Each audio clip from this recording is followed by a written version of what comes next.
boss, quick and spry. Listen to me while I say.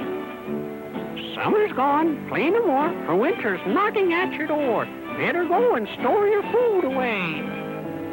Thanks, Mr. Jackie, for your advice. We'll hurry home to our wives. We'll have our cupboards filled with supplies when old man winter arrives. I don't have to worry. I don't have to care. My coat is very furry. I'm a grizzly bear. If you meet Old Man Winter, you'll sing a different tune. It's time that you were safe in bed, for he will be here soon.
Have a care, Old Man Winter's in the air. You'll be sorry if he catches you. I don't have to worry. I don't have to care. My coat is very furry. I'm a grizzly bear.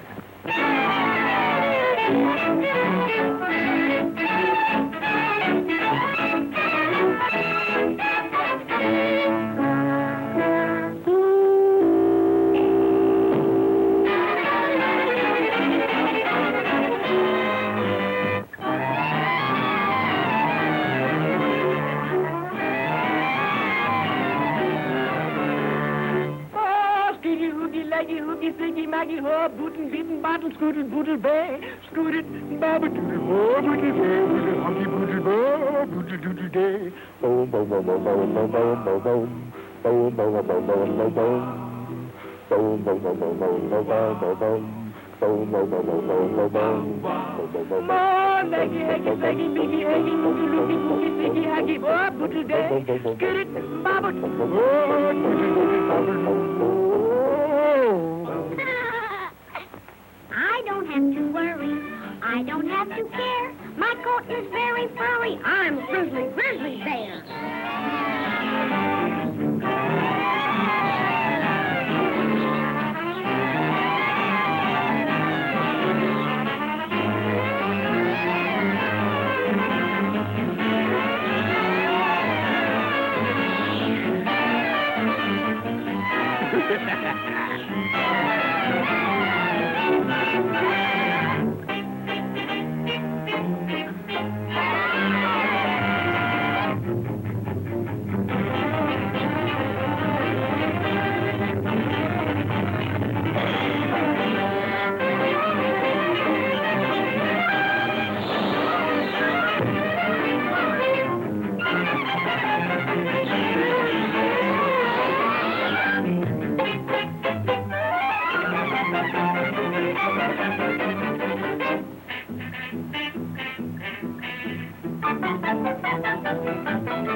So you would run away from home.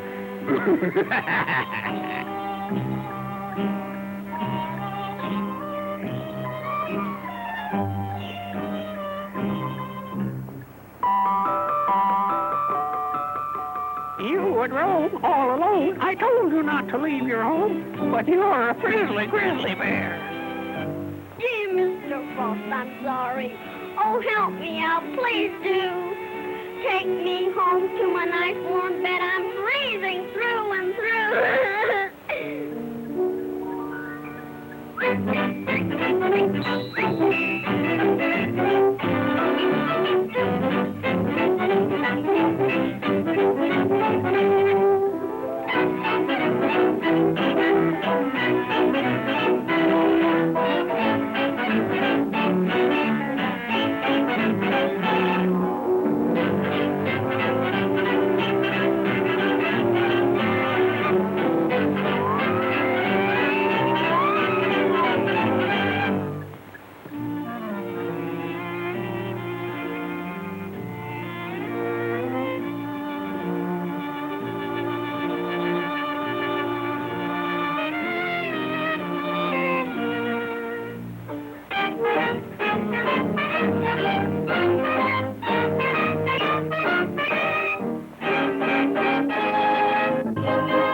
Poor little Dolly. I know what we'll do. We'll have a Christmas dream.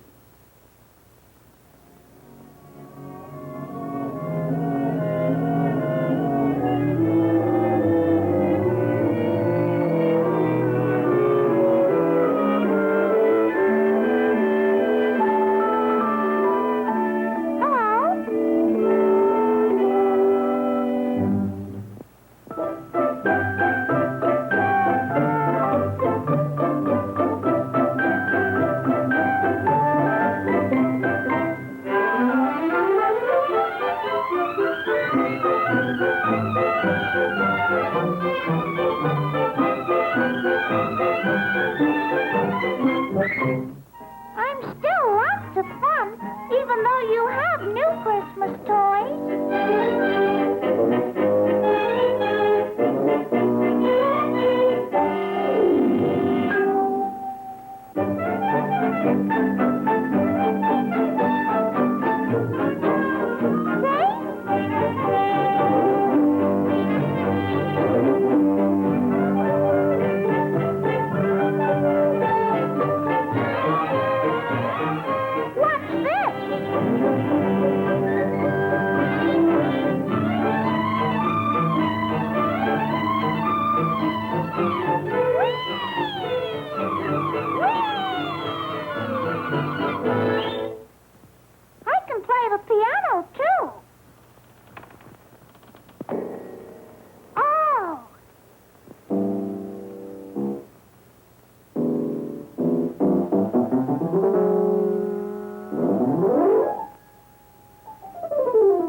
Merry Christmas.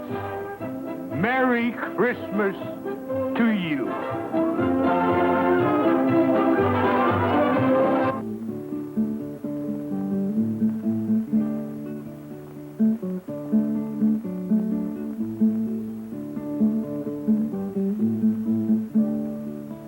The 12 days of Christmas. You see, in the old days, Christmas only began December 25th, and it kept going until January 6th. That was old Christmas. Imagine 12 days of fun and faith and holiday spirit. Can you imagine getting a different present every day for 12 days? Well, that's what happened to the girl in this song. On the first day of Christmas, my true love gave to me a partridge in a pear tree. On the second day of Christmas, my true love gave to me 2 turtle doves and a partridge in a pear tree. On the third day of Christmas, my true love gave to me 3 French hens, 2 turtle doves, and a partridge in a pear tree.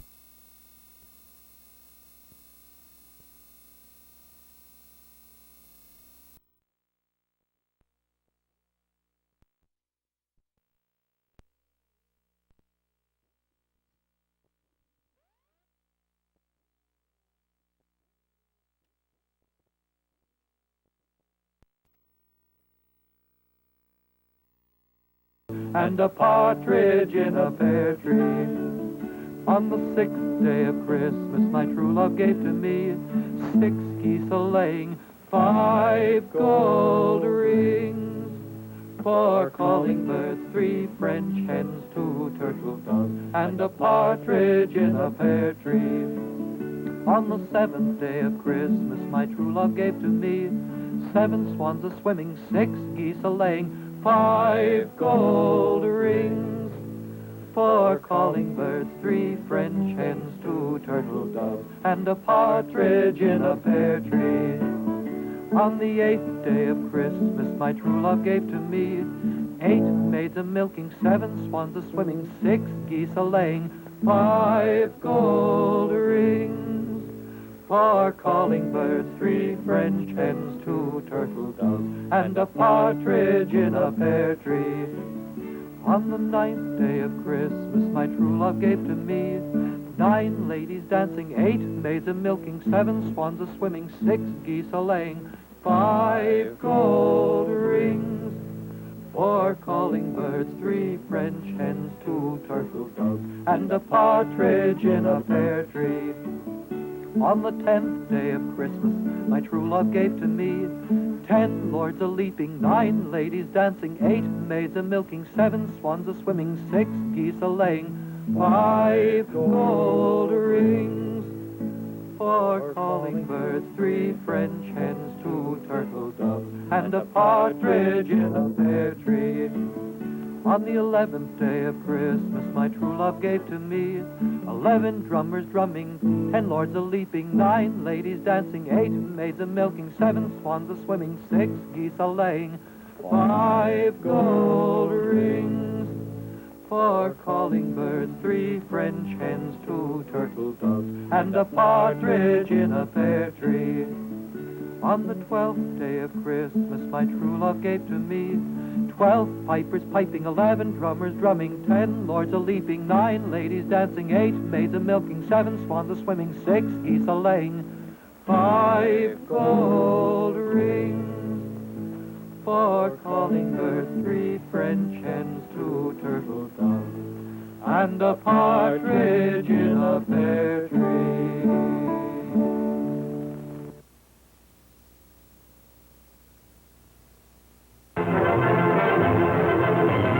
When the cold winds of autumn blow the leaves from the creaking branches of big trees, then winter is on its way.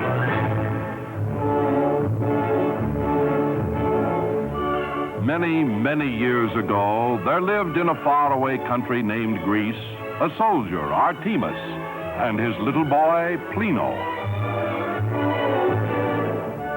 One day, Artemis took Plino on a hunting trip. When nightfall came, they were far from home. It was warm. Plino and his father found a haystack, and there they went to sleep. Later, Plino awoke. It was black and cold. He reached out to touch his father, but Artemis was gone. Plino heard something moving in the dark. Then he recognized the steps. It was Artemis. Artemis had found some wood. He started a big fire. "Lad," he said to Plino, "we've been caught by winter." Plino moved close to the fire. He thought for a moment. Then he asked, "Why, Father, is it not always summer?" "Well," Artemis said, "I'm not sure I know exactly, but there's an old story. Get in closer to the fire and I'll tell you."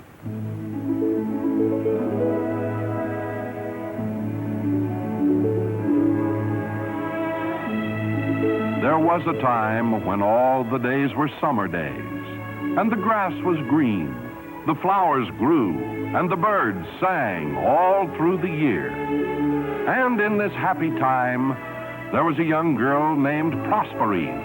She was beautiful, gentle, unafraid, and she was so kind that even wild animals were tamed before her.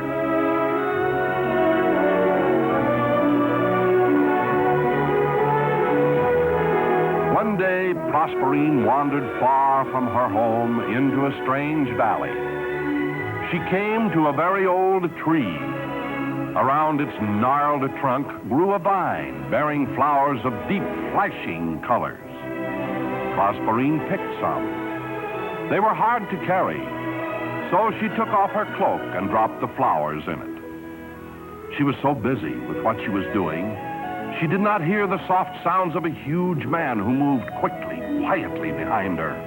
Then for a second, it seemed to Prosperine that the valley was more quiet than silence itself. She turned. There was a man, tall and broad as a door. His hair was dark. His skin burned hard and brown by the sun. His eyes were black as night. He was Stygius, the soldier they called the Dark Prince. Once he looked at her, Stygius knew that Prosperine must become his princess. Throwing his tunic over her, the huge Stygius slung her on his shoulder like a sack and ran through the valley to his hidden castle in the caves. So quickly did the dark warrior move that Prosperine had not time to cry out, but only to hold tightly to the strange flowers in her hand. When night came and Prosperine had not returned home, her mother Ceres became worried. She threw on her cloak, took a lantern, and went out in search of her daughter. Morning came. Ceres found herself in a strange valley near a very old tree.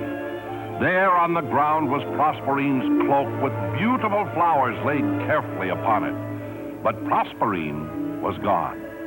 Ceres wept for her lost daughter, and as her tears fell to the ground, she cried, "May the earth be cursed and cold.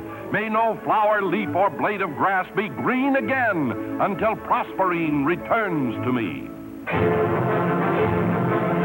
And the sun was low in the sky. The land grew cold, and no flower bloomed. Ceres never gave up searching for her daughter. One day, she stopped before a brook that came from under the big caves nearby. Looking down into the stream, Ceres saw flowers of deep, flashing colors, like those from the strange valley. Ceres whispered, "If Prosperine be returned to me, then shall the earth be green again." Finding an entrance to the caves, Ceres quietly crept along the cavern walls. Far in the distance below, she could see the dim lights of the castle in the caves. Her foot touched a loose stone. Before she knew it, Stygius warriors were at the bottom of the cliff, climbing up after her. Ceres called, "Bring Stygius to the bottom of the cliff, for I, Ceres, mother of Prosperine, would speak with him." Stygius came quickly, bringing Prosperine. Ceres called, "Stygius, free Prosperine, or I will hurl myself off this cliff, and Prosperine shall die after me." The black eyes of the Dark Prince glowered. He did not know what to do. Finally, he said in his rumbling voice, "Half the year Prosperine may be with you, Ceres, but half the year she must be with me." Ceres looked down and saw the pale, beautiful face of her daughter Prosperine. Ceres called after Stygius, "All right, Stygius, half the year with me, half the year with you." And so it was. When Prosperine was with Ceres, the spring came and the world was green. And when Prosperine went to the castle in the caves, the barren winter visited the world. That, Plino, is the story of the seasons. But Plino didn't hear, for he was fast asleep beside the roaring fire.